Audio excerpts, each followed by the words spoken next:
Para reflejar de alguna manera esa idea y ese espíritu que existe aquí, quiero presentarles el día de hoy a la hermana Adela Reyes, que es miembro de la Congregación de Hermanas del Buen Pastor, que nos va a comentar, digamos, someramente, a partir de su experiencia, qué lecciones útiles podría existir para la política pública nacional en torno a infancia, y al padre Francisco Pereira, que es de la Fundación María Ayuda, que va a comentar cómo digamos, los carismas que tienen las congregaciones pueden plasmar y pueden ir, digamos, desarrollando también intervención social. Así que agradezco a todos su participación, digamos, e invito a la hermana Adela que nos acompañe aquí adelante. Bien, muy buenas tardes a todos.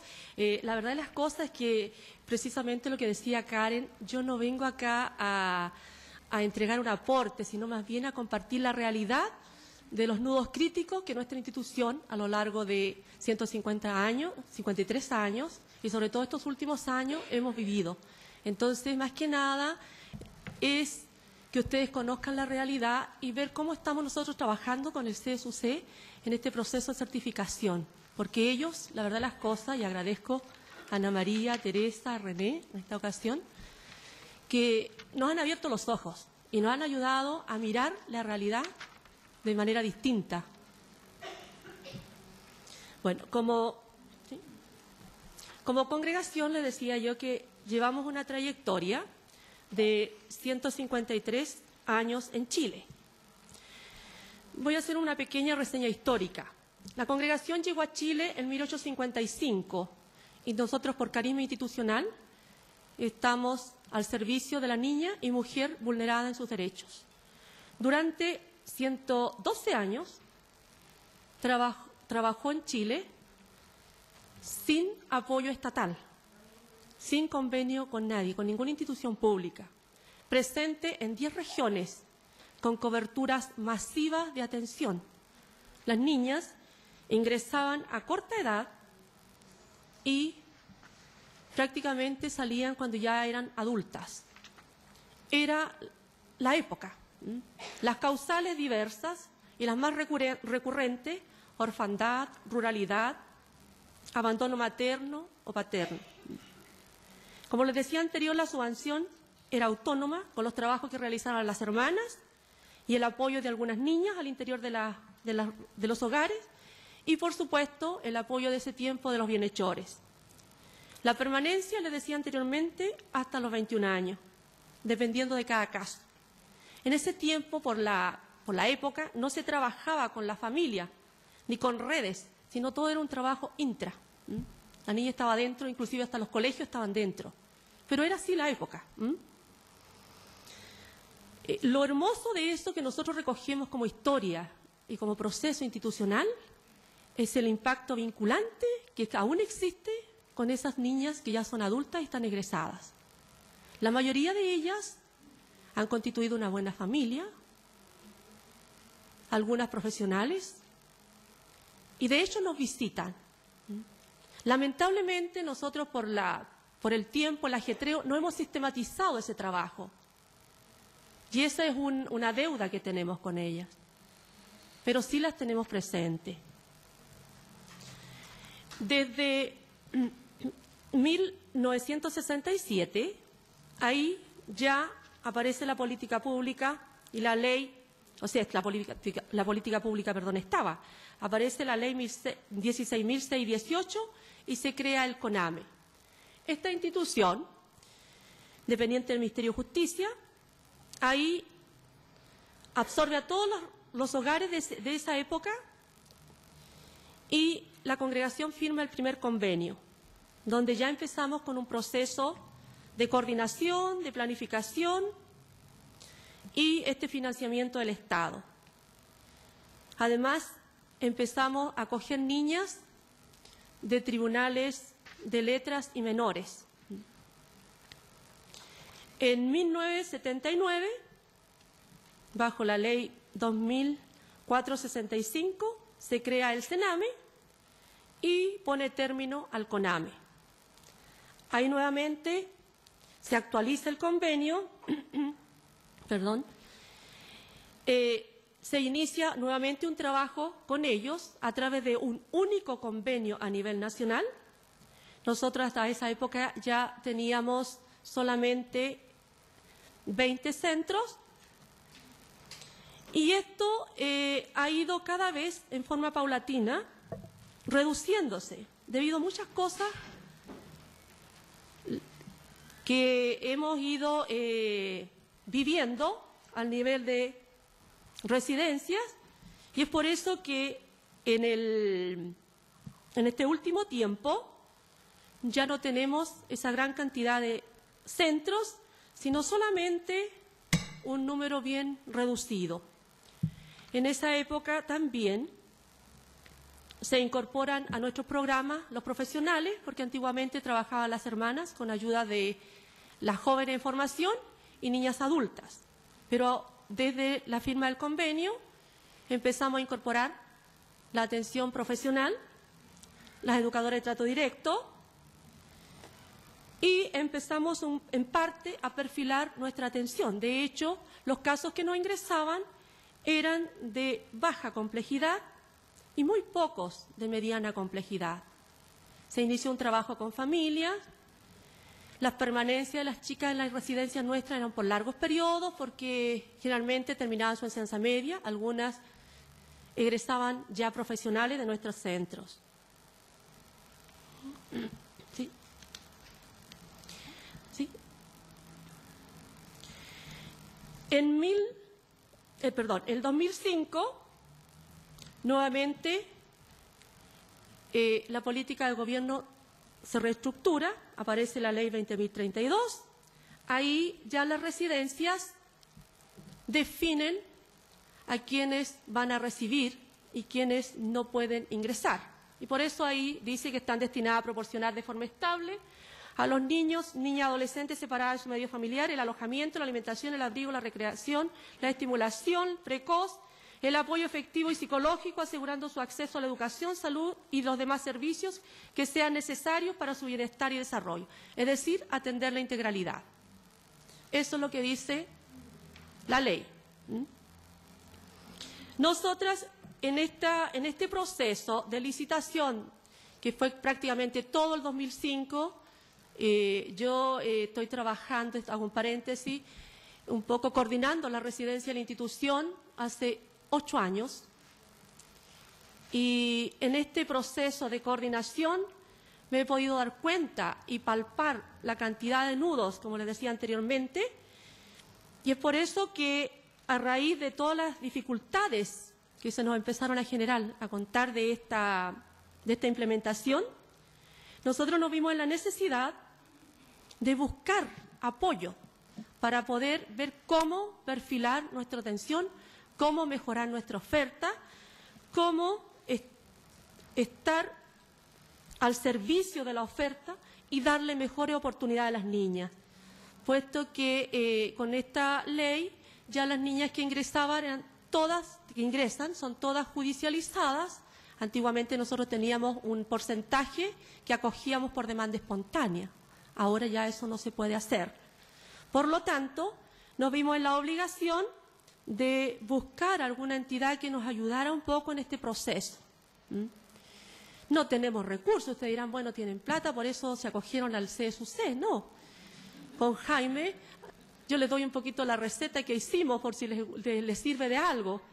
Con Jaime elaboramos una propuesta pastoral. Acá en Chile nadie daba un peso por nuestra propuesta. La enviamos a ¿cuánto se llama esto? A Italia, a la Conferencia Episcopal Italiana. Pasaron un par de años, nadie respondía nada. Cuando el 2006, en mayo, nos dicen que nos aprueban nuestra propuesta y, por lo tanto, contábamos con los recursos. De ahí empezamos a buscar y llegamos al CSUC con una cantidad de dificultades y al final logramos firmar este convenio con el apoyo también de la Conferencia Episcopal. Entonces, no ha sido un trabajo fácil, pero apostamos que algo podemos mejorar y, sobre todo, lo que queremos es ser un aporte para la sociedad. Tenemos una sociedad de jóvenes muy corrupta, ellos no son los culpables, pero nosotros tenemos que entregarles lo mejor que podamos, entregarles herramientas, ayudarles sobre todo a buscar alternativas donde ellos se puedan realizar. Y es por eso que llegamos a la Universidad Católica, acá al Centro de Extensión, al Centro de Estudio y Emprendimiento Solidario, y iniciamos desde noviembre del año pasado este proceso de habilitación. Ya llevamos 10 meses, estamos culminando una primera etapa.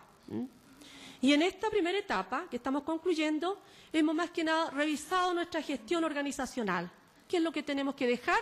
¿Qué es lo que tenemos que asumir? Cambiar nuestros paradigmas. Es autocuidado. Si un equipo no está bien cuidado, se desgasta, imposible que entreguemos una atención de calidad. Los modelos de intervención, revisar nuestros modelos. ¿Qué es lo que sirve? ¿Qué es lo que realmente es útil para el niño? Porque tenemos muchas pautas, pero esas pautas no nos sirven muchas veces. Más adelante lo voy a decir por qué. Y por supuesto nosotros como institución religiosa, la atención pastoral. Que el buen pastor deje sello en la niña. No la niña pase por una casa que se llama buen pastor, sino que el buen pastor pase por la vida de ella. Y eso es un proceso, y son procesos demasiado largos. De tal manera que queremos llegar a sistematizar este trabajo con manuales de procedimiento e instalar un modelo de gestión mejorable, por supuesto, perfectible, que nos permita ser un aporte para la sociedad y sobre todo para la calidad de la atención de la infancia vulnerada. Un breve diagnóstico. Nosotros en este momento estamos presente en 7 regiones, ya no estamos en las 10 que les decía anteriormente, por diferentes motivos.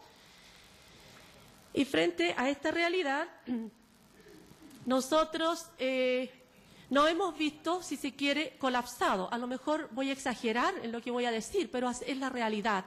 Yo recogí la realidad y lo que se está viviendo en 12 residencias que nosotros tenemos, con una atención alrededor de 554 niños. En este momento estamos nosotros entregando 2 residencias. Se cierran a fin de mes. Con mucho dolor, pero si no somos un aporte, no podemos estafar. Y para hacer un aporte tenemos que prepararnos. Dentro de las situaciones más complejas que estos últimos años hemos tenido que enfrentar, ha sido precisamente las complejidades. Muchos de ustedes, a lo mejor el año 2005, estuvieron realizando jornadas, buscando información, consultando, llamando para ver cómo licitábamos. Todas las residencias, en octubre de 2005, terminamos con el convenio antiguo de la Ley 1385 y pasamos a la Ley 20.032, que ya había sido aprobada y que aún no está implementada. Para mí, no sé, lo asumo lo que digo. Dentro de este proceso, nosotros como institución, a mí me tocó personalmente ir muchas veces a la Dirección Nacional de Sename, a organismos, a centros de investigación, a buscar información, a llegar profesionales para que nos dieran luces de cómo nosotros podíamos presentar nuestra propuesta. Tuvimos largas jornadas con los equipos, porque acá no somos las hermanas, trabajamos con los equipos, hemos tratado de integrar y hemos hecho un seguimiento, un trabajo integrado con los equipos de profesionales, educadores de trato directo y también con algunos laicos colaboradores. En este proceso que vivimos nosotros de postularnos para licitarnos, si bien es cierto, se nos entregaron las indicaciones, se nos dieron pautas, se nos entregaron tiempos para presentar nuestra propuesta, se nos dejó libertad para perfilar el sujeto de atención que nosotras como institución y todas las instituciones colaboradoras de ese momento contaban con qué recursos: infraestructura, recursos humanos, fortaleza, redes intersectoriales, porque la finalidad precisamente era presentar una oferta de lo que nosotros éramos capaces de asumir. En eso nosotros los equipos nos volamos todo y cada uno perfiló de acuerdo a su realidad local la propuesta. Hasta ahí marchábamos muy bien. Y justamente para cautelar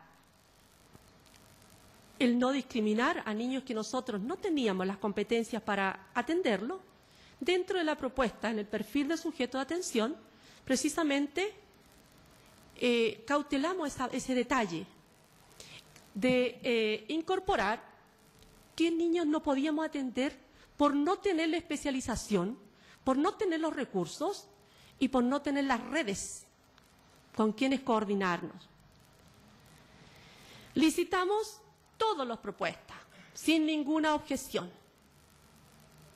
Pasaron como por un tubo y partimos en diciembre de 2005, y los que fuimos más testarudos, en el caso mío, que yo presenté desierta la licitación de donde estaba trabajando, porque necesitaba que me rebajaran plazas y como tenía que licitar el paquete, tenía que declarar desierta la licitación, así que yo no licité, pero después licité cuando realmente me acomodaba la propuesta que ellos me hacían. En ese momento licitamos todo con una cobertura de plazas, una cobertura territorial y unos recursos, rango etario, etc. Perfilamos detalladamente al sujeto de atención. Llegamos a acuerdos, se firmó el convenio, pero en las bases técnicas se nos entregaron los criterios del sujeto de atención. En el formulario nos decían claramente que nosotros qué podíamos hacer, nos dejaban cierta libertad y de hecho eso está resuelto en una resolución exenta, donde cada residencia la tiene y justamente aparece licitada la propuesta sin ninguna objeción. De ahí nosotros partimos trabajando y nos creímos el cuento y empezamos a trabajar. Esto es lo que yo licité, esto es lo que yo hago, ¿ya? Pero a lo largo del tiempo nos hemos ido dando cuenta y hemos tenido una cantidad de situaciones muy complejas, sobre todo con los tribunales de familia.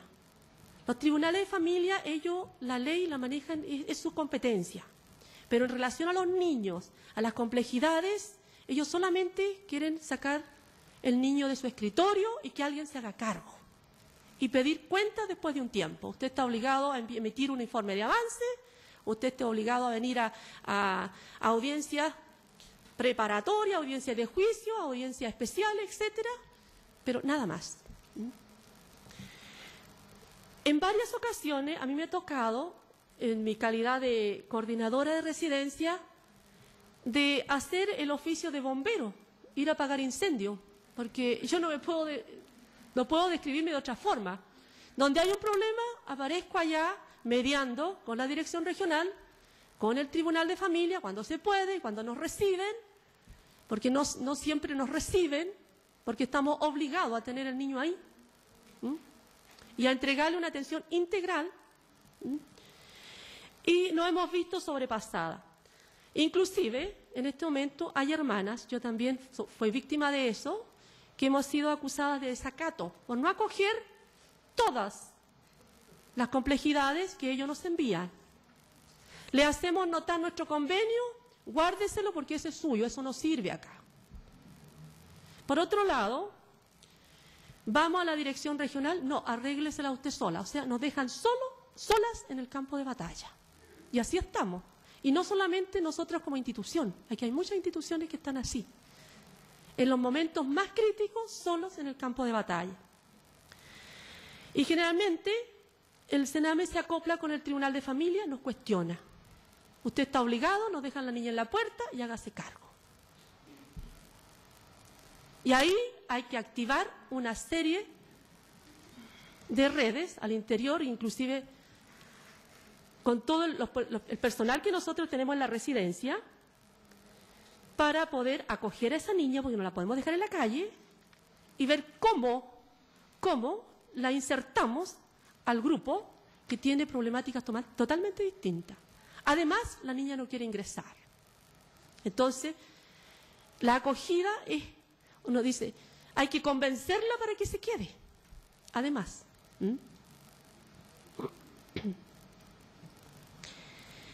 Frente a esto, las políticas de gobierno nos entregan unos lineamientos de intervención que solamente encasilla las complejidades en 3 tipos: baja, mediana y alta complejidad. Y no hay más.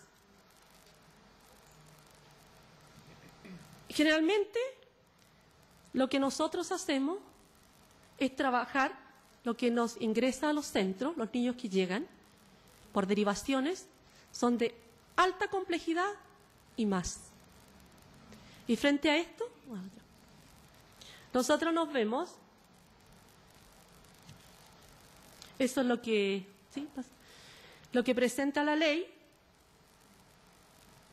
una prevención focalizada, etcétera. No vamos a analizarla porque eso ya está aprobado, pero sí nosotros queremos un poco mirar lo que nos ocurre, y es por eso que estamos acá. Frente a estas dificultades, nosotros tenemos una atención, y de hecho las demandas que recibimos de los niños que nos ingresan, la residencia la ubicamos en alta complejidad y de ahí para arriba. Alta, extrema y no aplica. Esas son las complejidades que trabajamos en la residencia. Ustedes se ríen, pero esa es la verdad. Yo no sé si estoy aquí exagerando, pero es lo que nosotros hacemos. ¿Y qué ocurre? Que nosotros con extremas complejidades no tenemos profesionales especializados. No nos licitamos como centro especializado. La licitación fue residencia de protección para mayores, no residencia especializada. En algunas regiones existen, pero otras regiones no han licitado todavía residencia especializada. Y estamos obligados a acoger estos niños que en el fondo, tal como decía el expositor anterior, le hacemos más daño que aporte. Y por ahí yo personalmente me siento engañando al Estado. Y me cuestiona, porque si no voy a hacer un aporte, no saco nada con tener un niño guardado en una residencia. Porque tengo que reinsertarlo, tengo que empoderarlo, tengo que entregarle herramientas para que ella sea una persona útil. Tengo que devolverle la dignidad. Pero con tantas complejidades y con metas que tenemos que cumplir imposible. ¿Qué pasa con los niveles que nosotros tenemos y que en este proceso de habilitación lo hemos trabajado con Teresita, con la señora Ana María y con René y otros profesionales? Nosotros nos encontramos precisamente, nos ubicamos a través de un estudio, de un diagnóstico que hicimos muy acotado de nuestro centro, de la realidad, de las derivaciones, de las permanencias, de las causales, y estas son las causales más recurrentes. Nos ubicamos en complejidad extrema y la mayoría, un gran porcentaje, no aplica. Donde estamos ubicadas, la mayoría, si bien es cierto, no tenemos redes, las redes las hay, pero las redes no están habilitadas para trabajar o no cuentan con los recursos para poder vincularnos con ellos y ayudarnos en este aporte con estos chicos. Tenemos que dedicarnos exclusivamente a esos casos. Está el día a día en una contingencia. Las instituciones generalmente están colapsadas. Generalmente hacemos de puerta giratoria. La niña sale de una residencia, va a la otra, vuelve, va así, y andamos con el niño por todos lados. Tenemos niños con serios trastornos. Si bien es cierto, existe la red salud, no es suficiente. Y muchas veces nos tramitan, pero de manera ya escandalosa, porque cada vez que tenemos una situación con un niño, tenemos que contar toda la vida del niño para poder lograr una horita. Y nos dan vuelta en la red y al final logramos la horita para 2 meses o 3 meses después. Y mientras tanto, tenemos que estar interviniendo en crisis. La falta de especialistas en algunas regiones, algunas ciudades, es súper, yo diría, es una urgencia en este momento. Yo trabajo precisamente en una comuna, Constitución, llevo 9 años. Ahí no hay un especialista, un psiquiatra. Y muchos de los niños requieren de atención psiquiatra. Yo puedo, con los recursos que tengo, pagar la primera consulta, pero no puedo pagar el tratamiento psiquiátrico porque los recursos que tengo no me alcanzan. Por otro lado, me vinculo con el servicio de salud. Por pituto logro, es la realidad, por pituto logro agilizar 1 hora, pero después el especialista me deriva al hospital regional y ahí tengo que esperar 2 años más para que sea atendido. Y mientras tanto el niño espera o simplemente se va de la red.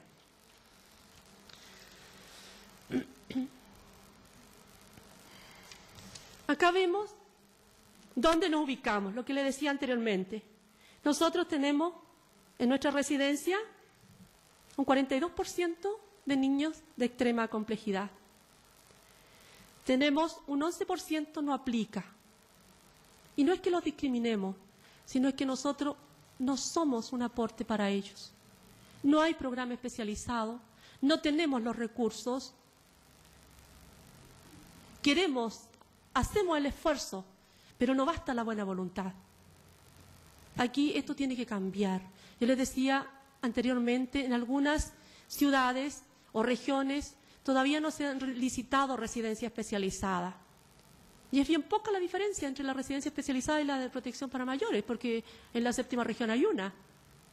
Y no sé, no quiero hablar mal, pero he derivado algunos casos y le hacemos seguimiento y la mayoría hay mucha deserción, porque los procesos son muy largos. Bueno, y los otros casos en alta, media, y ahí ustedes ven la realidad que se presenta en la residencia. Y frente a esto, nosotros frente a esta realidad tenemos, el anterior, por favor, frente a esta realidad tenemos varios nudos críticos.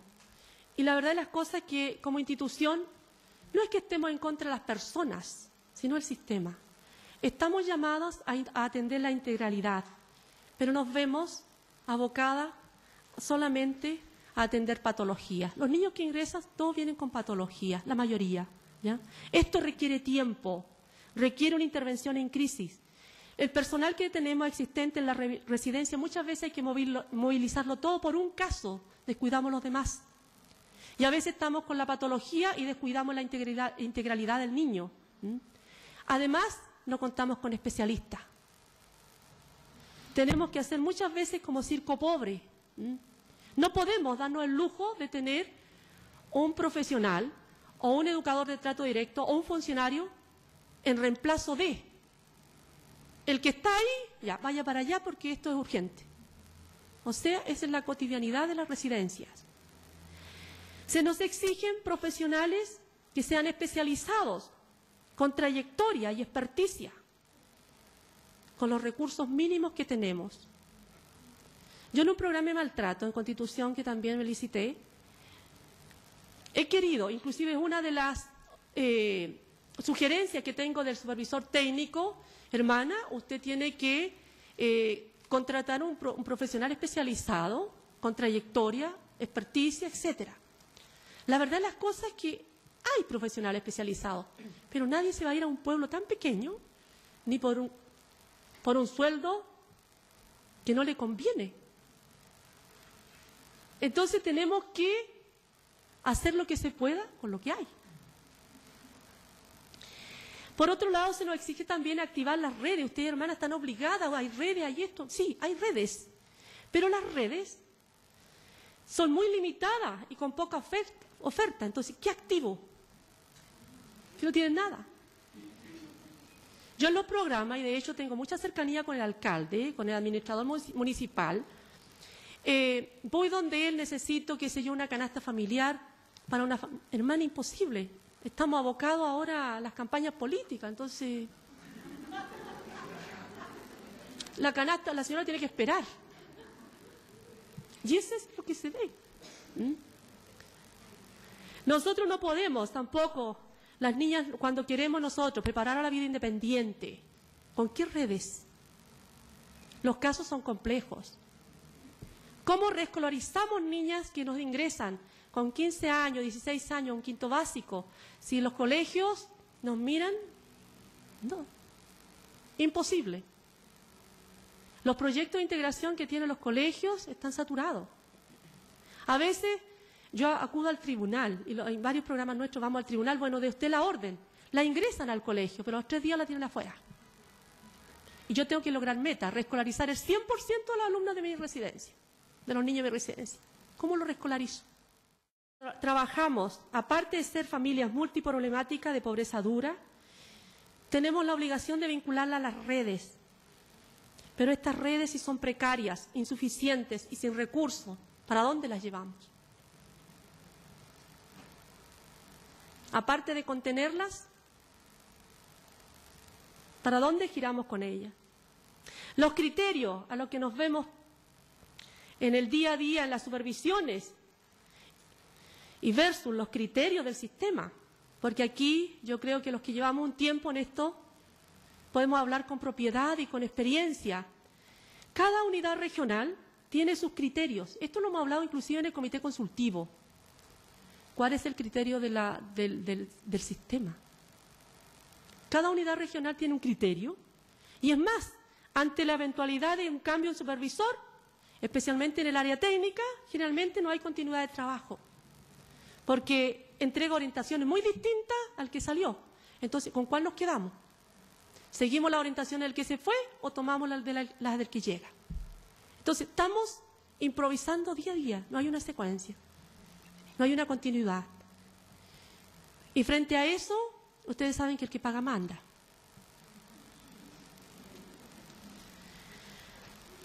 La importancia que se le otorga al trabajo administrativo. En este momento, los equipos, si bien es cierto, tenemos 2 duplas o dupla y media porque no da para más los recursos